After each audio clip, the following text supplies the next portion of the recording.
Hello, everybody, and welcome to the Banyen Books and Sound podcast, In Conversation. My name is Ross McKeachie.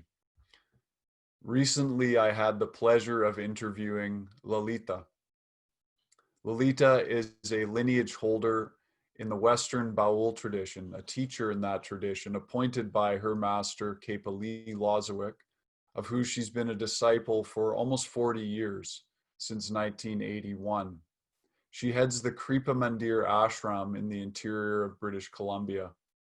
She's the author of 3 books on herbistry, as well as 3 wonderful books on sadhana or spiritual practice. The first one titled Waking to Ordinary Life. The second book is titled Cultivating Spiritual Maturity, The Courage to Practice. And the third is titled Inspirations from the Subcontinent.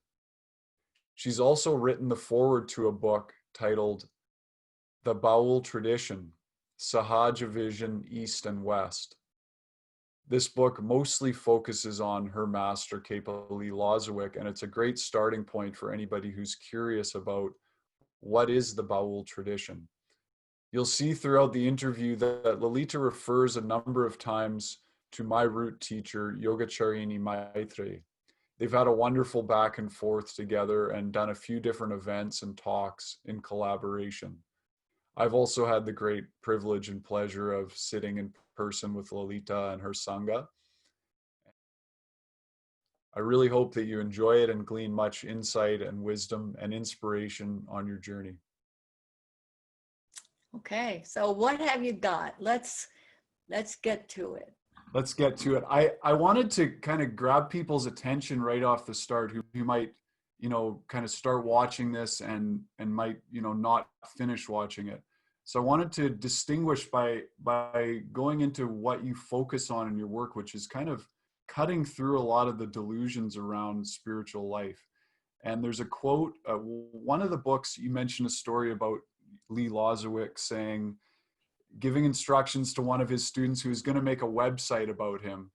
And the only thing this student was allowed to put up there was something along the lines of, and if you're looking for enlightenment, why don't you grow up? Can you tell us about that and how that applies to your teachings? Yeah, so Lee was really emphatic about just basically the basic growing up, the basic human maturity. And I've always been really fierce about that, because until we have a little more integration, just in the psychological sense, a little more integration of personality, ego, and all the rest, we are probably too vulnerable to practice this fiery path of Tantra that the Bauls practice. So you need some strength and stamina to practice in Guru Yoga. So our tradition is a Guru Yoga tradition, and there's a very big distinction between gurus and teachers. So in a Guru Yoga tradition, it's very fiery, and Lee knew this, and he welcomed anybody. We had people that were just flat out living on the street, stumbled into a talk somebody gave about Lee, and then they just caught fire with the idea they were going to go meet this guy. And, this is when we all lived together in Prescott, Arizona. So, we're going to go meet this guy. And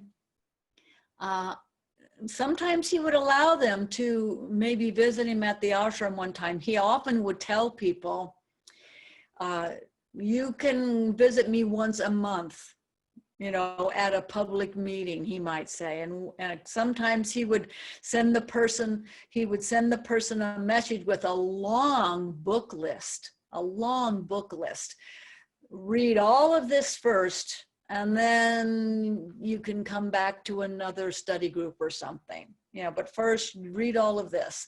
And it would be a daunting amount of stuff. So this was just his way of letting people participate while absorbing, hopefully, some of the good influence to help them grow up and become more self-responsible, because he wanted people to be able to handle just basics, you know.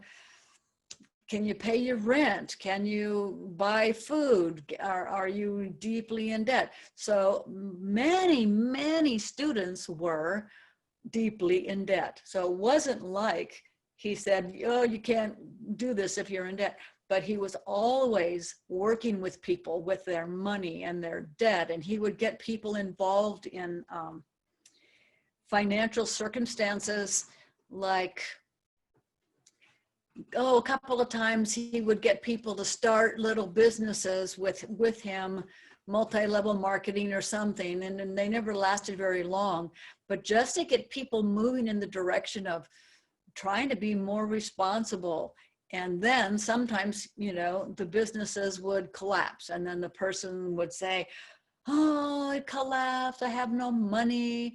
I thought the guru would save me. I thought the guru would help me get rich. But even in business with him, I lost all my money. And he would, you know, he had this beautiful smile and kind of teasing grin that he would do. And he would say, yeah, next time he'd hold up his hand, next time you better think about who you go into business with. He says, I'm the guru, I'm not your business partner. And sometimes people would come up and say, what kind of car should I buy? He'd say, oh, you know, you should get this, whatever. He'd name something that they could not afford or was totally unpractical. And they would say, you know, and what kind of car insurance, you know, should I get? And he would laugh. He'd say, you know, you think I'm a car salesman, and now you think I'm an insurance salesman? He'd say, just grow up. And he would say that over and over, you know, just grow up. I am not your best friend. I am not your insurance salesman. I am not your financial advisor. He said, I might play those roles, you know, because we have kind of a friendship too. I might just say, he said, but, you know, this is not cosmic advice here, you know. And he would say, on this path, you know, you need to grow up first and present yourself to the work with some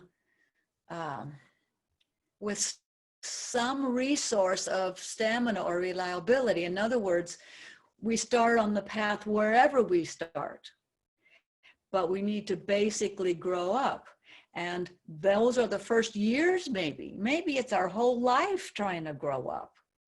And we're still, maybe in that case with Lee, you know, we were still in the guru's company and we were trying to grow up, and it was messy, I have to say, you know, because I've been around his student for 40 years. And in the very beginning, people were just out of college getting their first jobs and hustling up on each other's boyfriends and girlfriends and getting married and getting divorced and trying to practice, you know. And there's a famous story with Lee about this growing up. There was a guy in the early years when they were living in New Jersey, and I didn't know him in New Jersey, but there was a man who was always mishandling his finances, but then he decided he was going to go to real estate school, and he was going to find his fortune and sell land and be a real estate tycoon. So he did this, and he said to Lee, many times, I knew all of his friends who stayed around for the rest of Lee's life.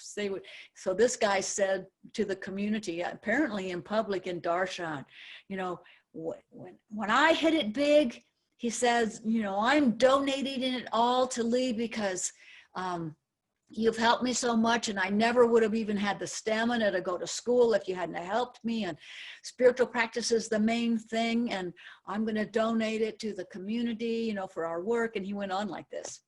And he says, so this guy, he sold something, and I don't remember the exact numbers, but it was something like $50,000. It had a 5 and there was a big number for those days. So he sold this thing. He got a huge commission. Many tens of thousands of dollars he received. And he and everybody in the community was all excited. They told me they were all excited, you know, they would be able to finish the mortgage on their ashram building, and what exciting, and they were all excited. And then he came to Lee one more time and he says, you know, Lee, I know I told you I was going to give you all this money, but who am I kidding? I don't think, he says, I'm not going to do this. And so he left. So then he left and we never saw him again. And Lee made a teaching based on that. We have a practice now that's called the Who Am I Kidding practice. And we use it for all kinds of things, but we use this phrase, you know, we might be thinking, you know, my husband really sucks. And then we might, if we're practicing this growing up, we would say, who am I kidding? And we might say, so-and-so, you know, they don't practice and they're making me unhappy. And then the work I voice would be able to say, who am I kidding? So there's this whole practice now based around this phrase, who am I kidding, that came from this guy getting lots of money, very excited, and then just telling Lee, you know, I promised this, but who am I kidding, you know? So all over the years, it's all about growing up, you know. I wrote a song about this once called Babes in the Nursery. And it was all about all the shenanigans that Lee put up with and all the things that we did as young students, and that we were just babes in his nursery for a long time. So it's not like we can't start on the path with no growing up, but the basic conditions of life need to be handled in order, especially on this kind of path. If it was more democratic kind of path, more eclectic, more, you know, do it yourself type of a thing, then there's a lot more wiggle room. So I often send people to other groups because they're, you know, they're probably not yet suited. This kind of work might be too strong. In just in this sense, it's not the other schools aren't any good. When I've done talks in Vancouver, you know, I consider my trainee an extraordinary resource, and she's reliable, and she's really, you know, she's really sharp, and she has a mood that is, I'm told, you know, more patient than me. And so, you know, I don't think that anyone needs to get crushed, you know. So I often tell people, you know, right here in Vancouver, you have my tray, you know, something like that. So growing up is a kind of a basic. Yeah. So basically what you're talking about, correct me if I'm wrong, is there's a certain level of having your life together and stability in your emotional life and all those different aspects before you can really give yourself over to the path in a serious way and meet the requirements to really surrender to the guru, surrender to the divine. Can you tell us a little bit about how we can cultivate the capacity for surrender, either to the guru or to the divine, and what's really required for that to occur? Well, I believe there's a lot of misunderstanding about the word even surrender, because in the Western psychology, any word like surrender or obedience, for example, or submission to the will of whatever, right away, the aspirant starts thinking, what about me? What about my control? What do I get to say? How come it's not equal? You know, this is a partnership, me and the guru. You know, it's not a partnership until it is. So it would be, you know, it's a serious aspiration. It's a serious desire that comes from the heart. I call it the passionate heart of the devotee, the passionate heart of the practitioner. That longing that many people naturally have calls them towards deepening their practice in some way, and they don't know what way. So they might decide, oh, I want to study this kind of meditation practice, or maybe I'm going to go to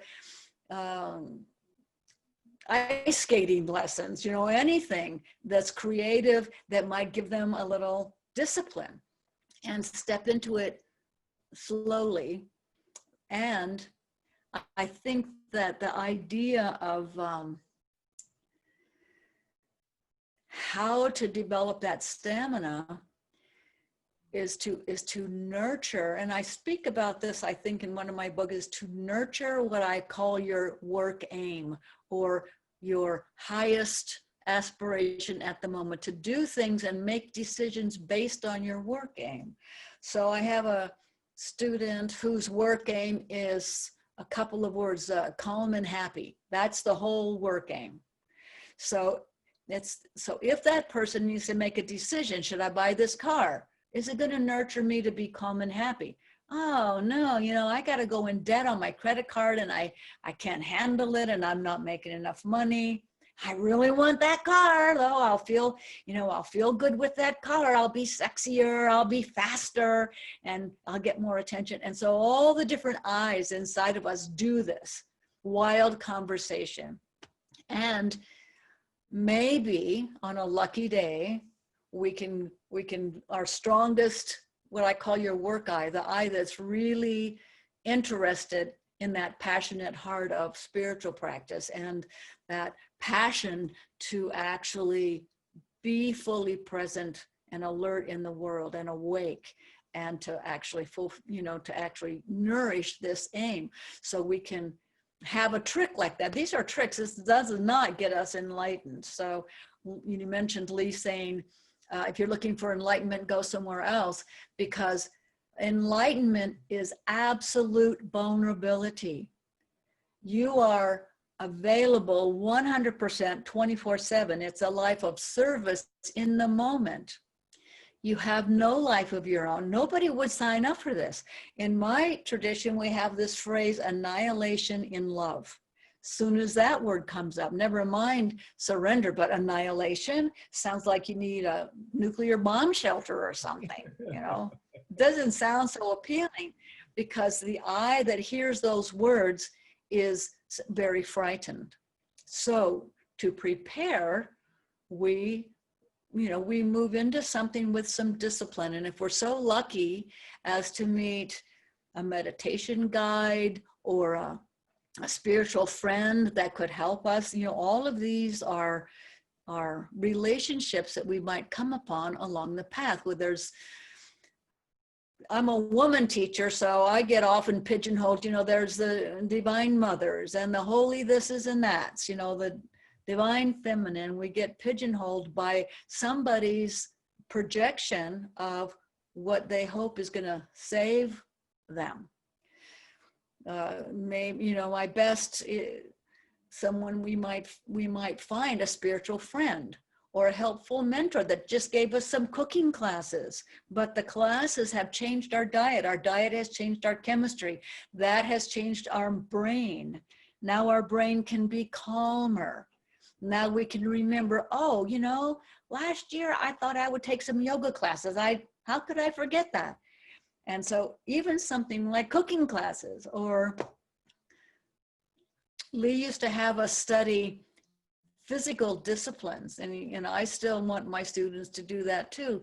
And he particularly liked disciplines that had a scheduled traditional aspect. So he would suggest ballet, for example, or he might suggest very traditional martial arts. And this was all in the vein of learning just a hint of this flavor of surrender.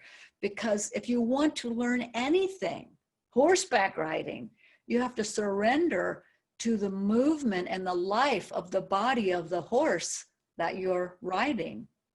And there's this funny phrase in some traditions. It's called, I read it in Gurdjieff traditions. It's called riding the horse in the direction that it's going.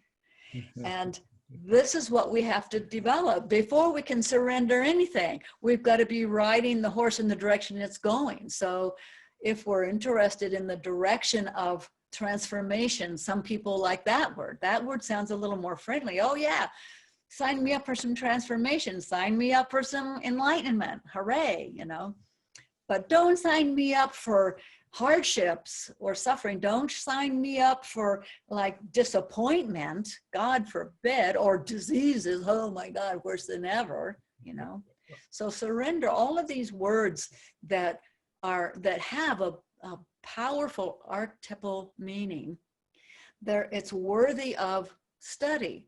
People collect a lot of information about these things, but when it comes down to knowledge of that, then I say you need to have some stamina in place so that you can live based on that, at least now and then. Maybe once a day you have a lucky moment, all of your fears drop away and you're present. That takes some stamina, and sometimes you have enough stamina to do that for several seconds or a day until you realize, well, that was pretty unpleasant, to my ego. So there's a lot of wiggle room in how we approach these things, enlightenment and surrender. And Lee, when I first met him, one of the very first things he said to me, and he said to everyone, because he repeated it to me, was that everything is transitory, even enlightenment. And he really meant everything. Because in our tradition, enlightenment is not the goal. Enlightenment is a side effect of annihilation in love. Enlightenment is a side effect of maturing in spiritual practice. So it's never the goal. It's absolutely a side effect. And most people don't like side effects. They want to have a goal. And if we reach the goal, then we get a prize, bells ring or something, like on television, ding, ding, ding, you win a prize. And, it never ends, Ross, it never ends. Practice never ends. As long as you can maintain a body and a mind in time and space, then your practice is in the body, in time and space, and you have to deal with all of life circumstances. Even if you're a hermit in a cave, you still have to poop and pee. You still have to find something to eat now and then, So surrender is, surrendering to the unknown, and it's really unknown. It's not that you cannot catch it if you just have the right book. Surrendering to the unknown in a healthy way, that purity of that alert awakening of the full presence of being that's possible for a human being. I call it presence of being, when you have all of your parts going in the same direction and fully aware of the risk that you're taking and happily willing to take the risk. Then these words don't scare you so more. You can look at them and they fulfill themselves. So you don't get surrender, you become it. Thank you. What's the danger in the practitioner fixating on a goal like enlightenment and trying to skip steps, very, very necessary steps in their process? I know anybody who's observed their mind will see that tendency to want to be ahead of where we are. How do we work with that? Yeah, I'm kind of a little bit impatient. My background is I've been a healer since I've been a child. And so I would see a lot of broken people or a lot of sick people. And then when I was a child, I only fixed animals. And so they didn't have a mind to complicate things. They got fixed and they stayed fixed. But people would get fixed and be broken again, get fixed and be broken, because we have a big interest in, being broken and being taken care of. So this idea of, so just repeat your question again. Yeah, how do we work with the tendency to want to get ahead of ourselves by fixating on a goal, a grandiose goal like enlightenment?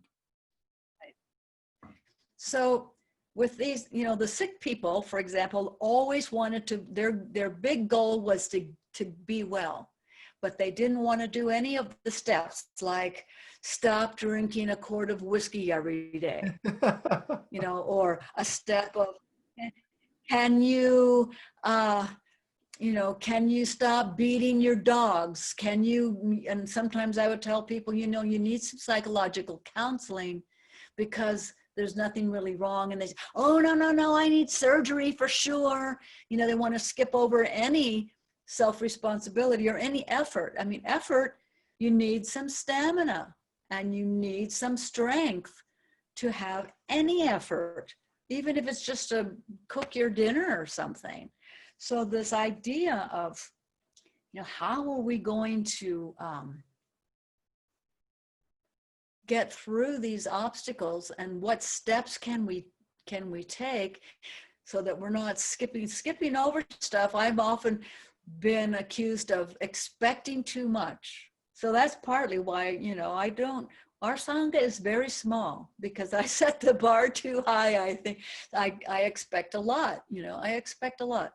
And I often say to people, I might say to them, and I have said to people, you know, do not get married. That's a terrible idea. Don't do it.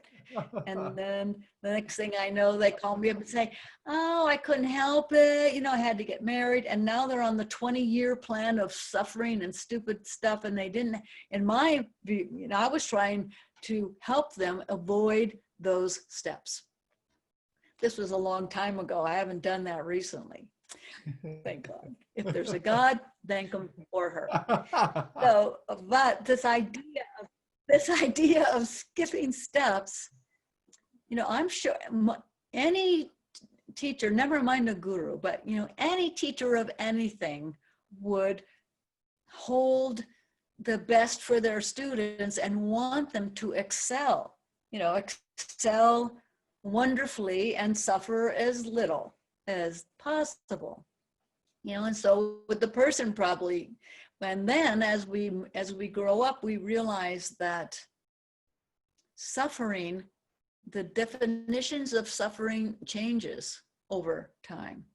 So now we don't feel so compelled to have to skip that step, because suffering isn't scaring us anymore. So we don't have to skip it. But in the, you know, and then maybe we don't have to skip over handling our emotions. Maybe we don't have to skip over blaming everybody for our unhappiness. But in order to actually mature in that way, we've got to do our homework. And this is why every tradition has practices, you know, have things that you're supposed to be attempting every day to do internal and external training. And it's indispensable. There's plenty of stories in Guru Yoga traditions where certain devotees, all they have to do is go and live with the rowdy, you know, yeah, the rowdy guru and put up with everything and just go along and be the companion of a hard to get along with person and stick with it. And that's enough. You know, this many traditions like that I've read about in India, for example, and in other countries, but India as an example, that there is this rare person who can, by their life of service to the Satguru, that's enough. And maybe they, you know, they have bad habits on the side and they never handle their emotions and they never grow up in the basic ways, but they're one-pointed. They're just one-pointed in their longing to be fully awake. And for the rare person that can work, but for most of all the rest of us, you know, we need to actually take the steps piece by piece and whatever, you know, whatever the teacher's prescribing. So this is a beginning step of surrender where we take the advice of the teacher and we put it into practice without saying, well, is it the best advice ever? You know, is this what I want to do? Of course, you have to have discrimination. But if you're at the point, if a person is at the point where they're going to actually engage a relationship with a mentor or a teacher or a guru, then the first whiff of surrender is, okay, I'm going to have to just be willing to follow some instructions, even if it's not my preferred plan. And this is how we take steps to the degree that we can handle the risk. How are we going to handle risk?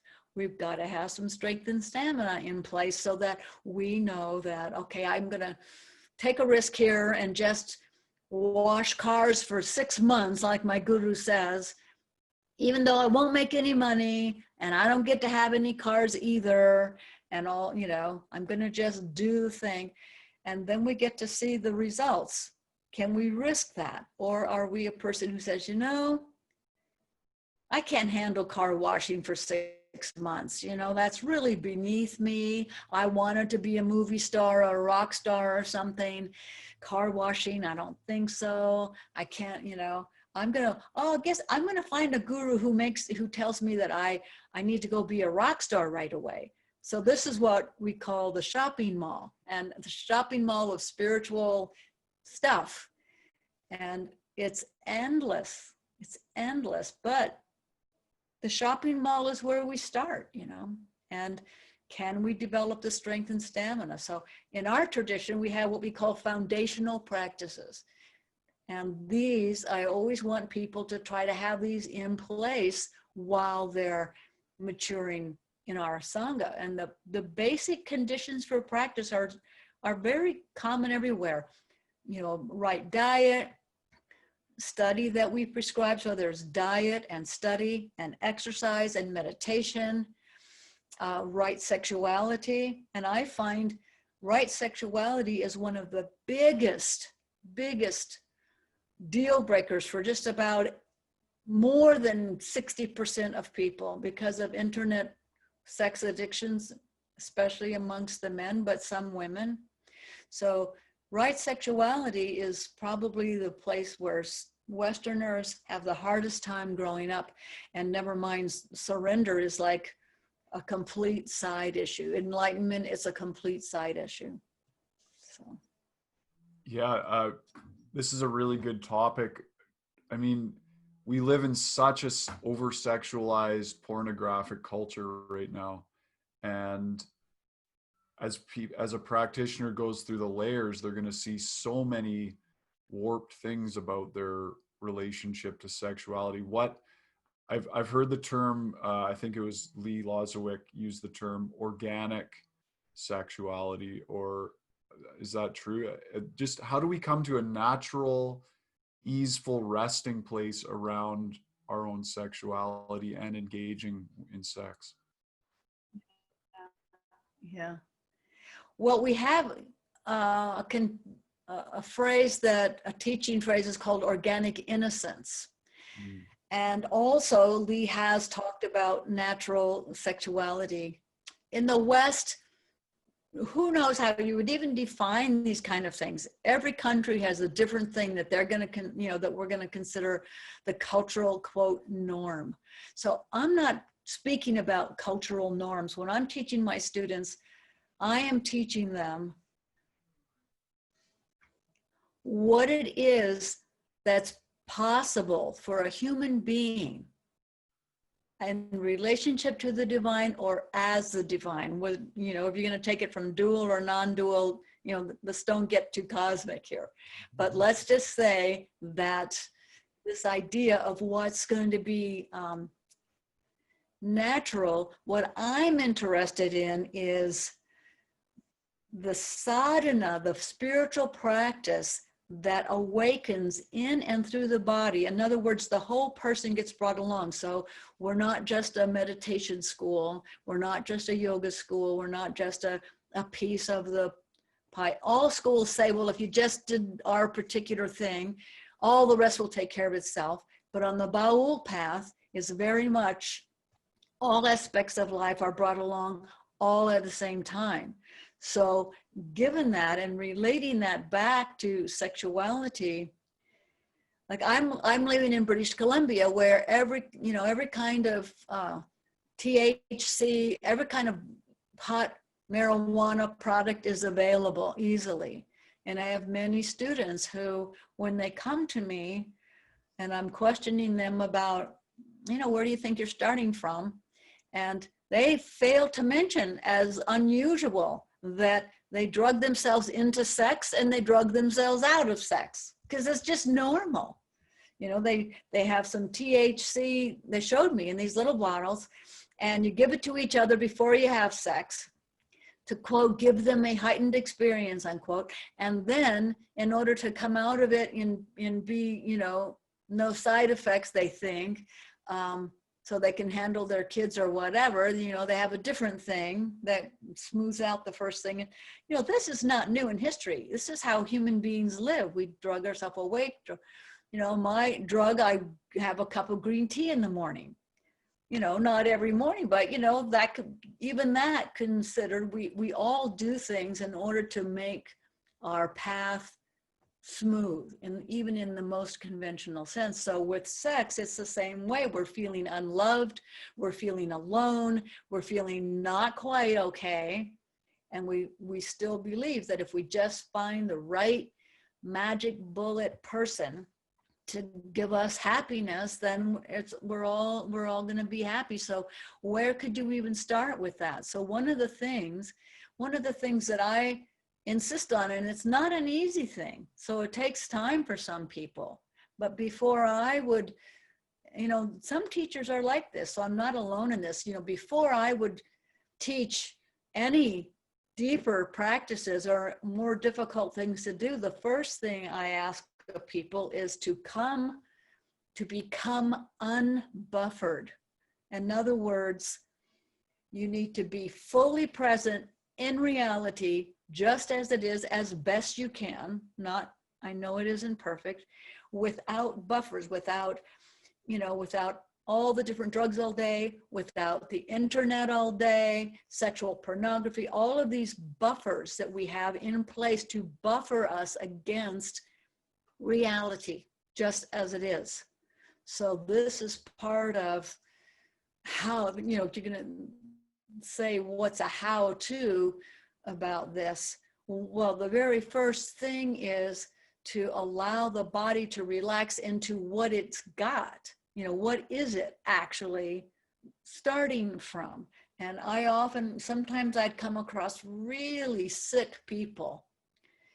And since I come and go from India, and with groups of friends, sometimes we'd come back from India and people they would have fungus infections, viral infections, parasites, and bacterial infections all mixed together. You couldn't even sort out what went wrong.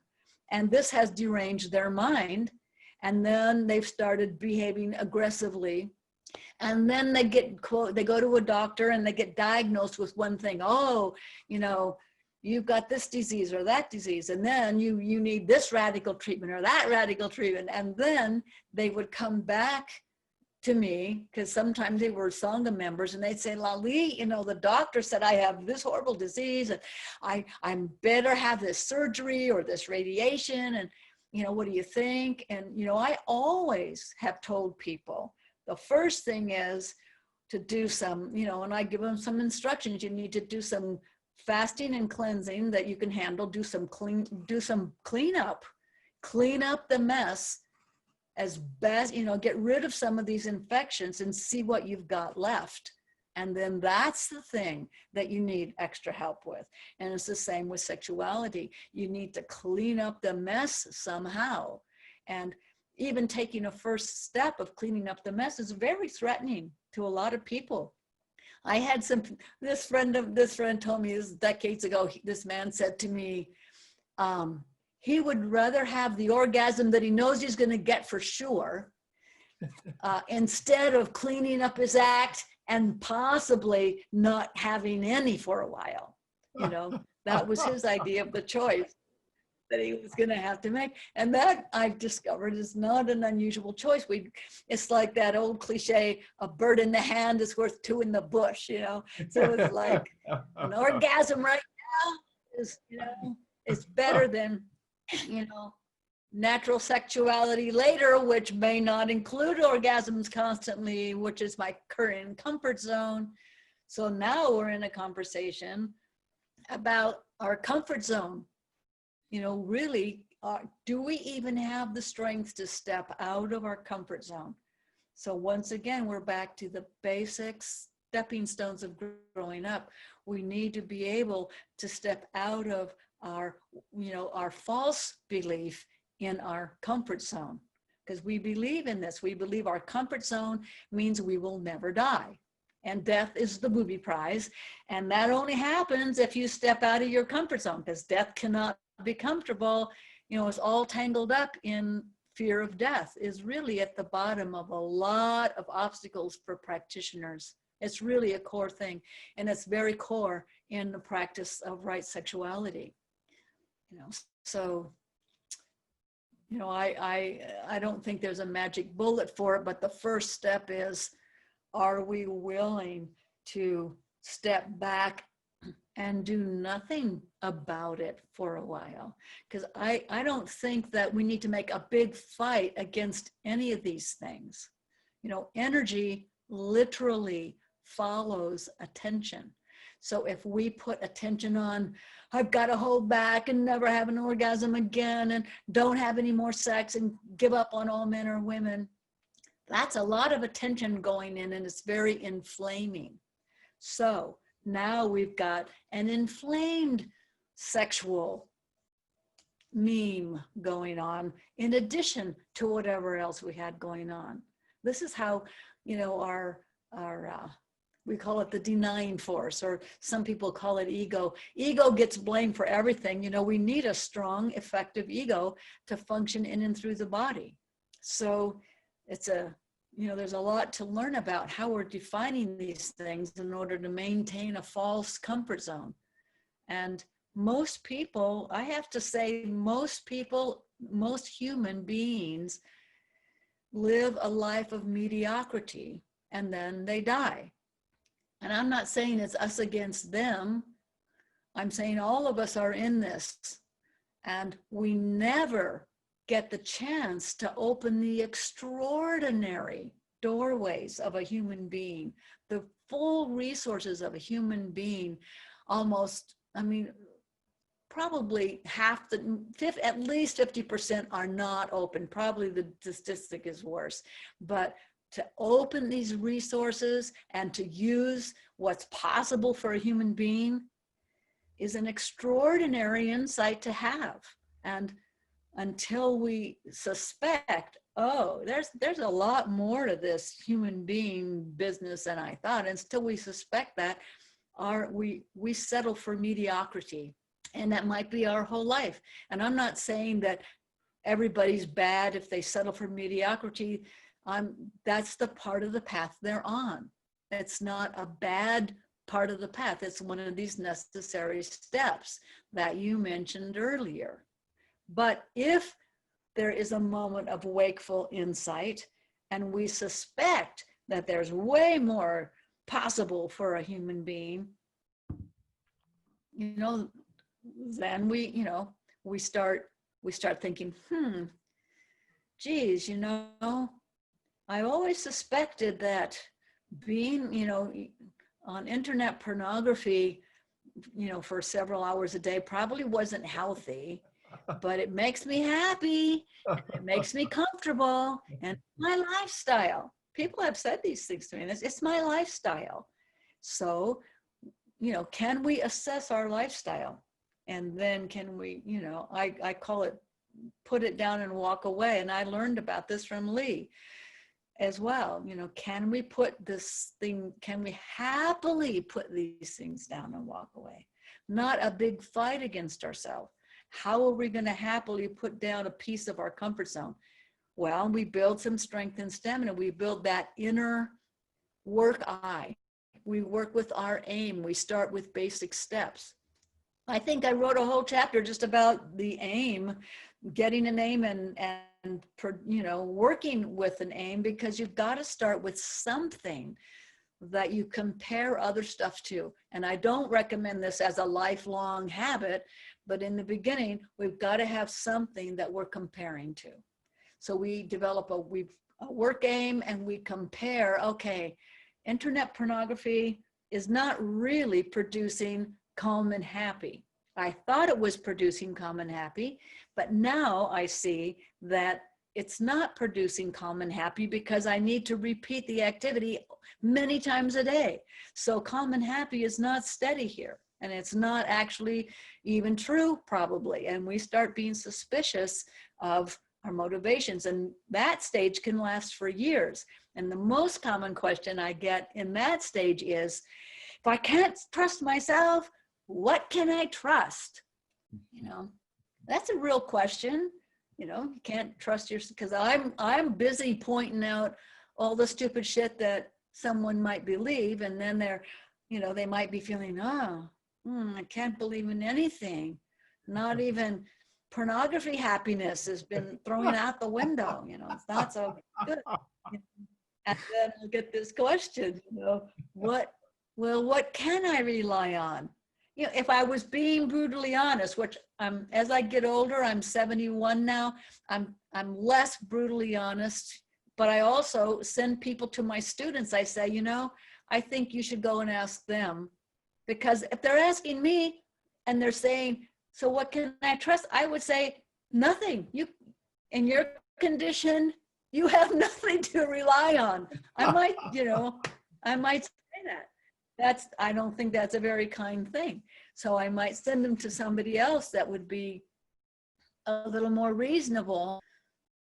Sometimes I'm a lot more reasonable, but you know, sometimes it's frustrating to have the same disease. Person gets fixed up, they go away, they can't stand to feel that good. I've heard they literally tell, oh, Lalitha, I can't stand to feel that good. I have to be responsible for my own happiness. Oh, terrible news, you know. And I love this Buddhist phrase, creating causes and conditions for happiness for oneself and others. I love that phrase. I think that would be, you know, that'd be a great starting point to You work use a with lot of these, sexuality. right. You use a lot of these wonderful phrases, and I know some of them are ones that you have come up with, and some you take from other traditions,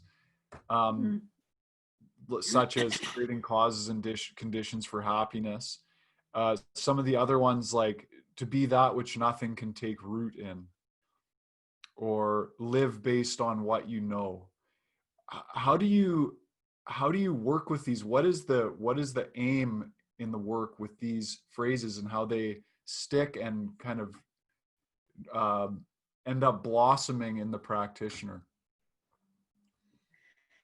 Well, sometimes I feel I have to use the shotgun effect. So I don't know if you know much about guns. My family grew up hunters and I grew up with guns. So a shotgun is a big fat bullet with lots of tiny pellets. And when you shoot it into a flock of birds, the pellets spread out and shoot any old thing that's flying by. And you hope you're going to hit something if you're a bird hunter, for example. It's called the shotgun method. And so in spiritual practice, the shotgun method is kind of, you throw in a lot of information. So that's why I want my students to study, because you never know which phrase is going to light up just in the most, this is really literal, Ross, the most simple way, which phrase is going to trigger the brain chemistry that's going to allow you to hold a thought.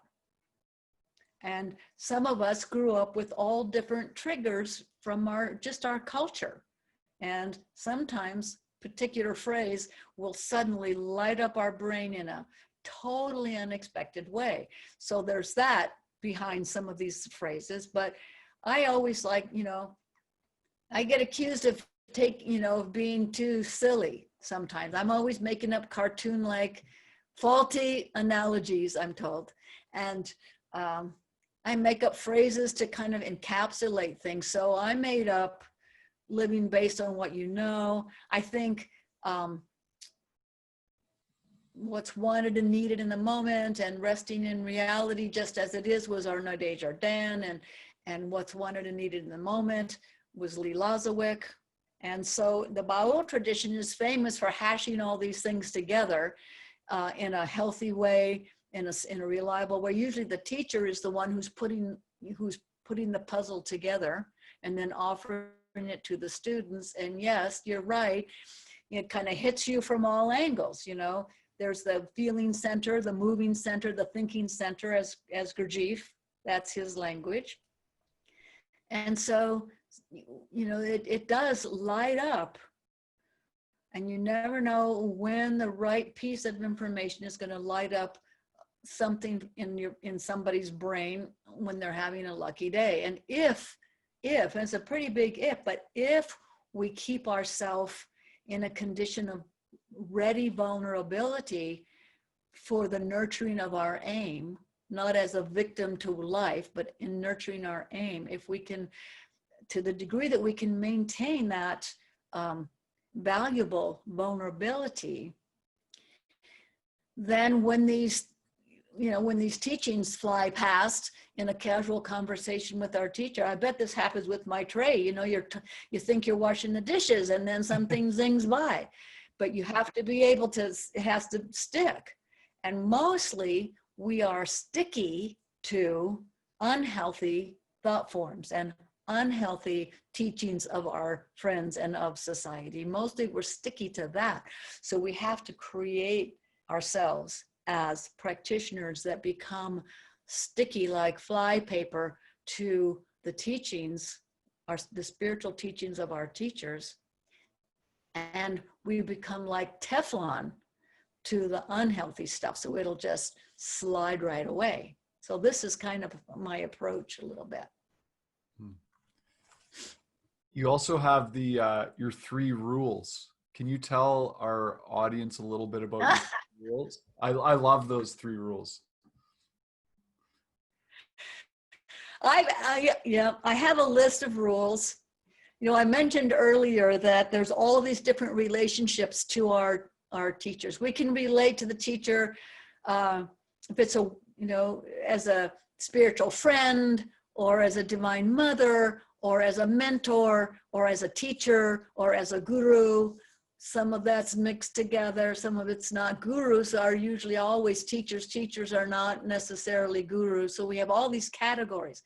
And I used to call myself Auntie Lalita because my students, especially when they were much younger and starting off, they treated me more like a friendly auntie. So I called them Auntie Lalit's rules.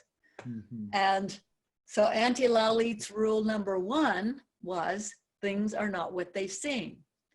And Auntie Lalit's rule number 2 was pay more than you think you owe. I might have these in a different order. Auntie Lalit's rule number 3 was don't buy it unless it's 100%.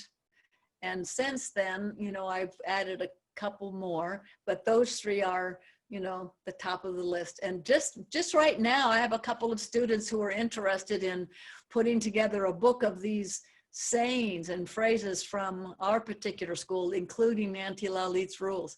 So what we call, you know, I called myself Auntie as kind of a teasing clue to my students, pointing out, you know, the relationship that we currently had. We're having, you know, we're having a very mild kind of relationship, and not everyone is going to be practicing Guru Yoga. So we might be in a Guru Yoga tradition, but we might not yet be practicing Guru Yoga itself. We might be practicing at the level of spiritual friend or Auntie Lalit or something. And it's up to the teachers to make boundaries about these things. You know, healthy teachers that aren't just gathering the masses to be the boss of them, but healthy teachers who are actually making healthy boundaries. And so that's why I called it Auntie Lalit's rules, but we still use them, you know, nevertheless. I'd like to shift gears a little bit, if I may, and ask you about your relationship to your guru or master, Lee Lozowick. And how that played out in your life and how it still plays out. How did your relationship with Lee evolve over the years, and how has it evolved since he left the body and to present day? Well, with Lee, you know, I had a strong intuition of him before I met him. So I had no problem with gurus, guru yogas, or anything. When I met him, you know, and this isn't true, you know, I learned later, you know, it's not the most common thing, but I was fully prepared, and I was expecting.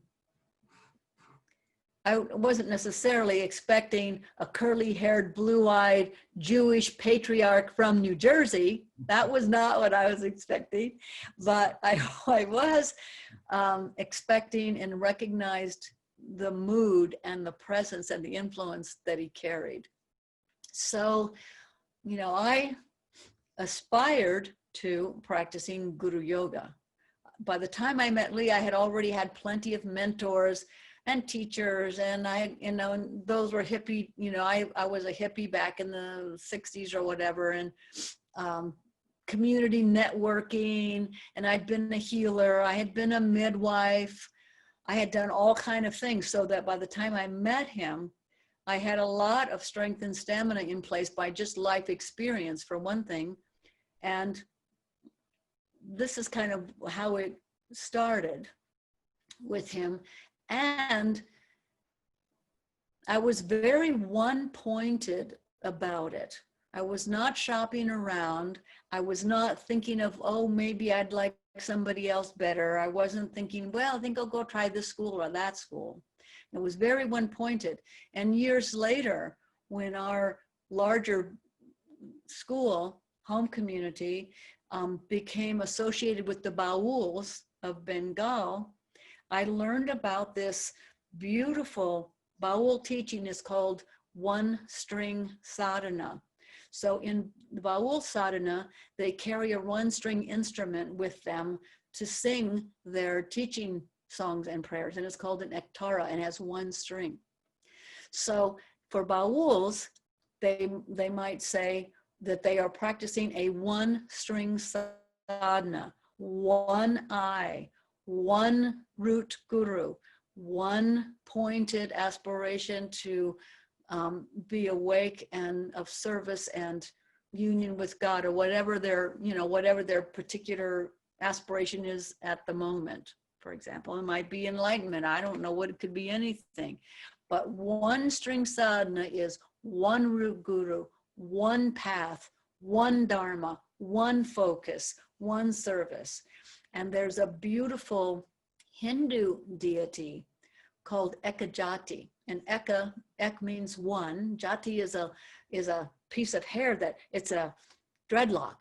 So Ekajati means one jati, one, you know, piece of dreadlock sticking up. And so this beautiful, it's very stylized, but it's Ekajati. She has one jati sticking up. She has one eye in the middle of her forehead. She has one breast in the middle. She has one, you know, of everything. And it's depicting this one pointed drive to be fully alive, fully present, no buffers, in reality, just as it is, fearless, fierce, passionate. And, you know, that one string sadhana was there with my guru. And that's, you know, I had many mentors. Before I met Lee, I was actually guided towards meeting Lee because my beloved first spiritual mentor, Mother Mira of the Sri Aurobindo ashram, she was my spiritual guide for many, many years. And she always said to me, sometimes in dreams and sometimes all different ways, she'd say, you know, to practice this fiery path, you're going to need serious help. And so, you know, I'm sending serious help your way. And then when Lee Lozowick showed up, only reason I went to meet him because she was encouraging me. And at that point, I don't think she was in her body anymore. But I had such a strong internal relationship to her that she was teaching me literally all kind of things. And she said, oh, well, you meet this guy. And when I met Lee, I helped to pick him up at the airport, and I rode in a van with him and a bunch of his students from Phoenix, Arizona, up to Prescott, Arizona, where he was living. And nobody wanted to sit next to him in the van. Nobody wanted to be seen taking the privilege of sitting next to him. And I was a new person. I had never met him before. So I stayed back in this little group of people thinking, okay, I'll probably end up sitting in the back of the van because, of course, everybody's going to want to sit in the front. And I'm the new person. I'll probably end up in the back. I'll probably throw up all over the seat and get car sick, but that's what's going to happen. So that's what I was expecting. And everybody packed in the van, and the only seat left was the seat next to Lee. So I was surprised, and I was a little nervous, and I get in and I sit next to him, and the whole ride up to Prescott, he was teasing me about all kind of things like, why do you have time to hitchhike around the country? And why are you such a free spirit? And don't you have any responsibilities? And how do you pay your rent? And he would tease me like this. And finally I started to laugh, and I said, I work really hard. I said, you know, I'm a teacher and a healer, and I have started this healing center. I'm still working. I have a full summer schedule of healing classes that I'm teaching with my friends. I said, we have a lot of responsibilities. And I said, right now, I took a couple weeks off and I'm hitchhiking around, and my friends brought me to pick you up at the airport, you know? And I was laughing, and he started to laugh too. And he said something like, oh, I get it. And he was laughing at his own, you know, silly tease. And so our relationship started like this. And it was always very playful, and it was always very intimate, not sexually intimate, but it was very emotionally and psychically connected right from the beginning. And we had this playful, laughing tenderness that we always had. And that characterized right from the beginning, you know, my attention was riveted on him. And at the same time, I thought, you know, I started thinking things like, oh, he's kind of silly. You know, he doesn't look like the gurus with, you know, doesn't have white clothes or a turban or anything. And he's got kids and he's got a wife. And then, so that night I had one of these vivid experiences with Mother Mira, because she would often just show up, and I'd been very psychic since I was a child. So I was used to, you know, nowadays, if I say these things, I don't say these things a lot, but here I am putting it on this video. But in any case, you know, it could be true or not true what I'm saying. I could just be making all this shit up. But I am, you know, my experience was that she said to me, you know, she said, no matter how silly he looks, no matter what, he's the real deal. And you should do whatever it is that he's doing. You should do that. So I just threw myself in. And it was quite, you know, the whole story of that, I'm just remembering this, the whole much fuller story of that. There's this book called Woman Awake. And any women who are listening to this who really are wanting to be inspired by great women teachers, there's this book called Woman Awake by Regina Ryan. And this fuller story of my meeting with Lee and what I thought of him is all in there, but there's some really great women teachers in that book, Woman Awake, that, you know, that would be valuable maybe to somebody who's might listen to this. So anyway, that was my one string sadhana, kind of encapsulates, and even now, you know, I have no other path. I have no other instrument. I have a one string sadhana. And Lee used to say regarding his guru, he said all of his eggs were in the same basket. That's how Lee used to describe this. He used to, regarding Yogi Ram Sarakumar, he'd say all of my eggs are in one basket. Do or die, up or down, all of my eggs are in one basket and that's it for me. You know, that's how he described his sadhana with Yogi Ram Sarat Kumar. And Yogi Ram Sarat Kumar had a phrase that had that same feeling about his main guru, Swami Papa Ramdas. So it seems to be a theme even before we had this strong association with the Bauls.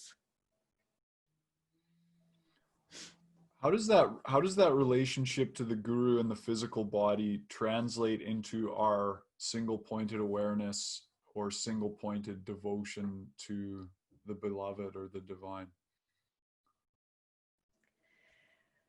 I think it plays out differently, of course, for different individuals. And in some cases, especially if you're in a guru yoga tradition, some people identify with their guru in such a way that the guru is the embodiment of the divine in the impersonal sense, and sometimes even in the personal sense.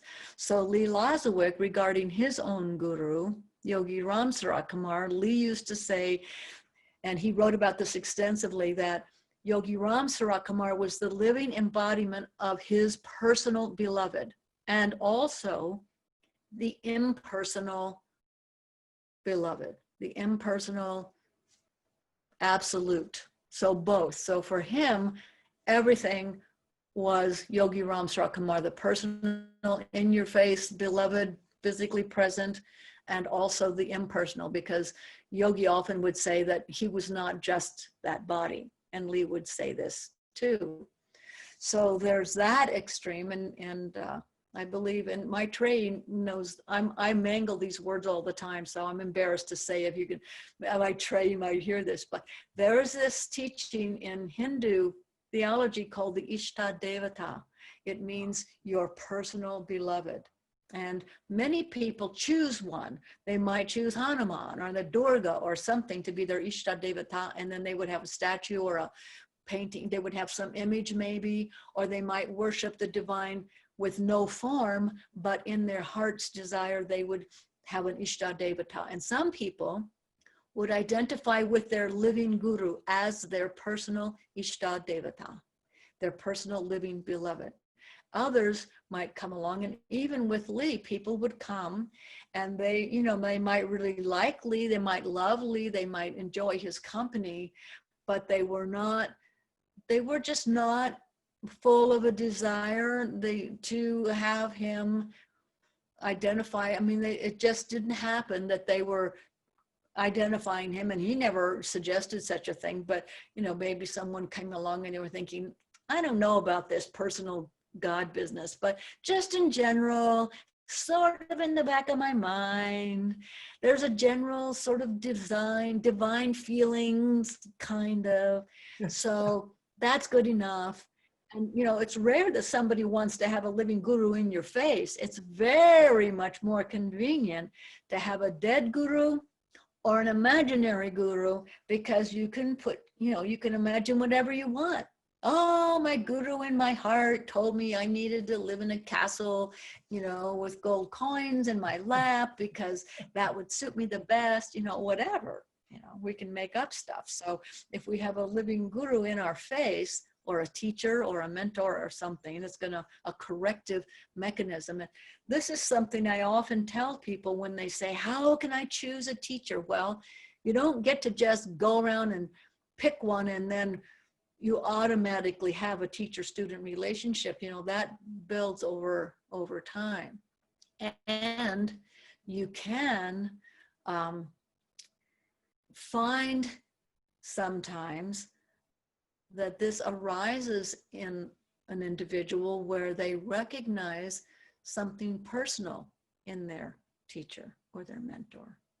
So, you know, Lee would sometimes acknowledge that with people. And usually it was obvious, you know, even if people were coming along and claiming, oh, Lee's my guru, you know, sometimes he would just kind of chuckle, you know, because we don't get to just say, oh, you know, I have a guru, isn't that nice? Or I have a teacher, isn't that nice?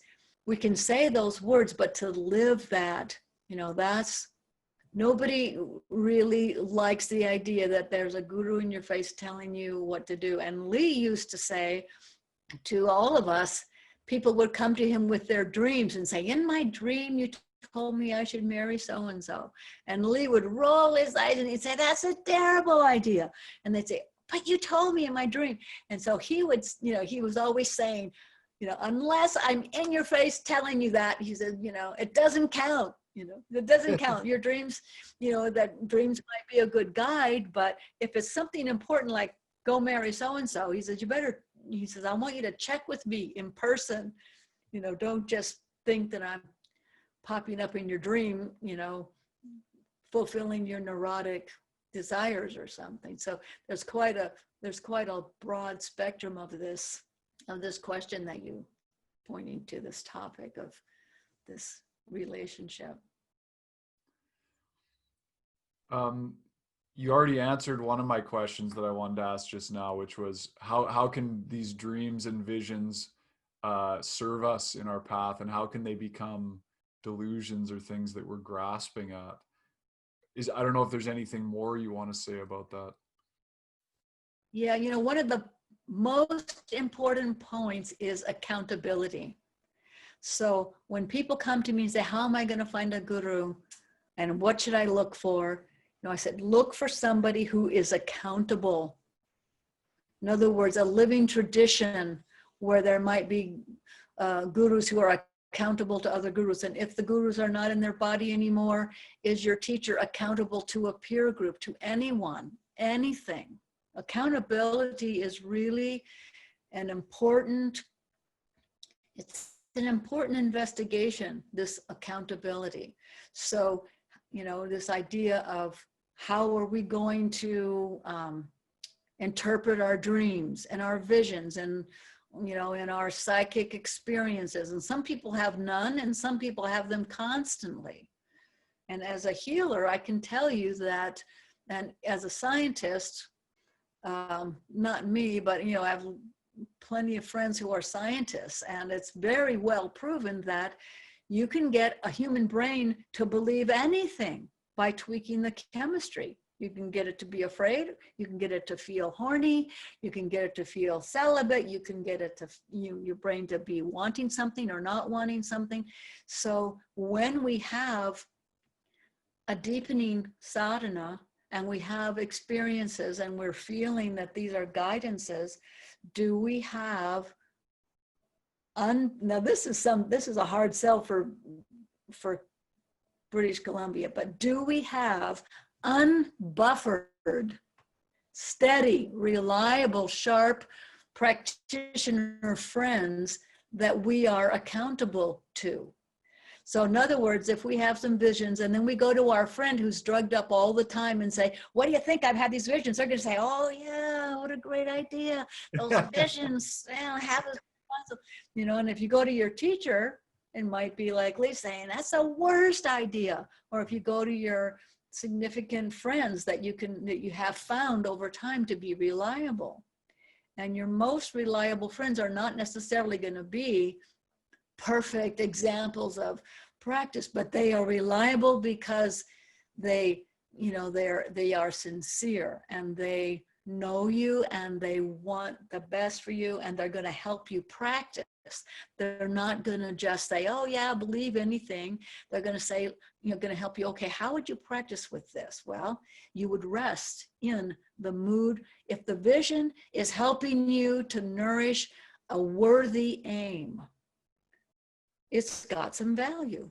It doesn't have to be the best, perfectest vision that's going to last your whole life. It doesn't have to be the smartest voice. And you have to remember, this is really important, that I learned as a healer from the earliest years. Just because something is invisible, just because something has appeared to your mind or dream, does not make it wise and does not make it smart and does not make it reliable and does not mean it has your best interests at heart. So many people believe that the invisible, the magical, or the unseen automatically has wisdom or automatically is reliable or even spiritually spiritual integrity. That's, that's really a big mistake that people make, is to assume that just because something's invisible or less tangible, that it's smarter than us or wiser than us. That's an absolute error in thinking. So you have to always be alert and accountable. And there's so many do-it-yourselfers. One time, years ago, I was in Vancouver and somebody told me that there was a group called DIY yoga. It was do-it-yourself yoga, and they said that the aim of the group was that everybody would practice individually whatever they could think up, and they would support each other in that. And some of the stuff they came up with was really harmful. They were really harming themselves. It was like an alcoholic doing its own sadhana and deciding, yeah, I should stay in drunken stupor as much as possible. That's my best idea. And then everybody goes, well, that's your path. We all want to support your path. So, there's no accountability. And I've had people say to me, well, I'm accountable to the guru within. That's a really big meme. I'm just going to be accountable to the guru within. Well, that teaching, in fact, is a very wise and archetypal teaching, but it supposes that you have a guru within. And that is simply not true. That is simply not true. That you automatically have a guru within that you can just listen to. That's not what's happening. We're not listening to the guru in our heart. We're not listening. Some people don't say the guru within. They'll say, I'm listening to my heart. They are not listening to their heart. It's the neurotic mind listening to itself and calling it the heart. Or, so there's a lot of stuff that can go wrong. And when you're on a tantric path, it's very fiery, and illusions get, in the fire frequently. And we have to step back from that flame and say, okay, whoa, I got to digest this for a while. And that's why choosing our path might change over time. We might start off in a yoga class. And as you know, you've had a lot of experience. Somebody would come to you or Maitreya for yoga teaching or spiritual teaching, and you'll say, okay, just do these simple practices, because right off that they're not very mentally stable yet. And you're not going to expect a lot of them. You're going to just do these simple steps. And, this is because, you're accountable to Maitreya. She's watching you. She's accountable to her lineage and her guru. So that's accountability. It's indispensable if you're really going to expect to step into the unknown. You need help. There's just no way around it. So if you're a do-it-yourselfer and you're helping your own self with your own neurotic mind, and you're calling it the guru within, and you're not accountable to anything, you might, I'm not saying there's no value in that, because anything that helps us grow up, even if we crash badly and it takes lifetimes to straighten out the mess, that's growing up,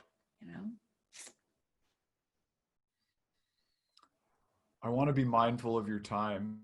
And we've been an hour and almost an hour and a half.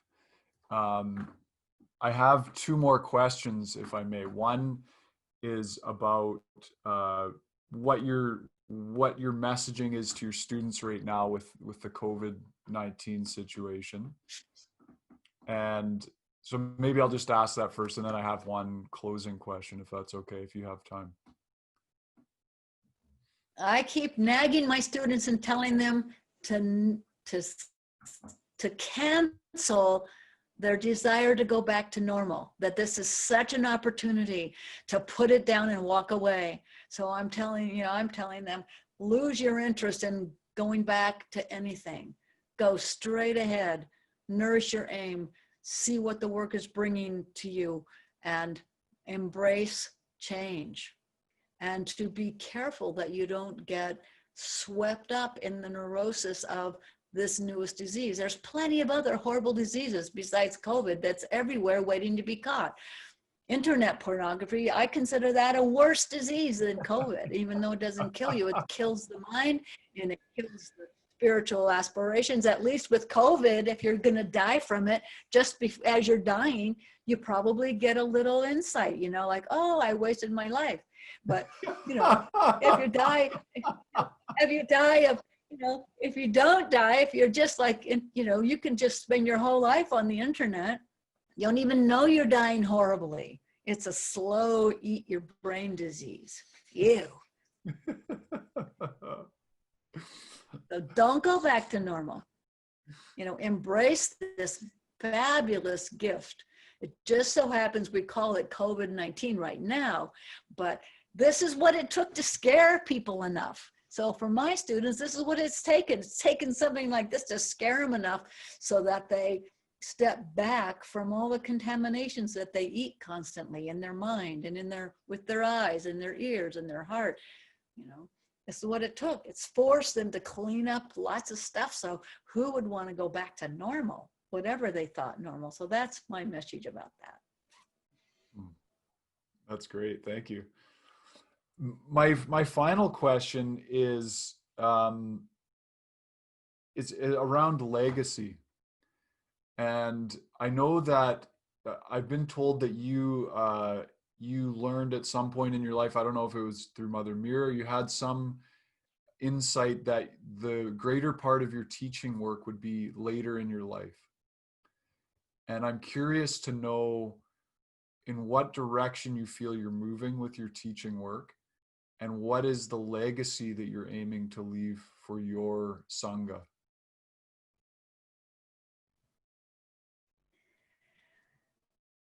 Well, I don't know what anyone else would say observing my teaching work, but I feel like it you know, there's no end to the deepening of my relationship to my guru. And more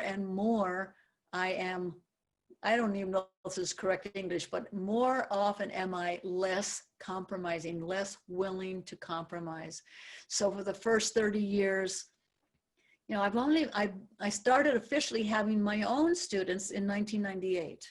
And prior to that, I did a lot of teaching for Leaf of his students all over the world. And then in 1998, I started having the responsibility for my own students in this Guru Yoga. So this was,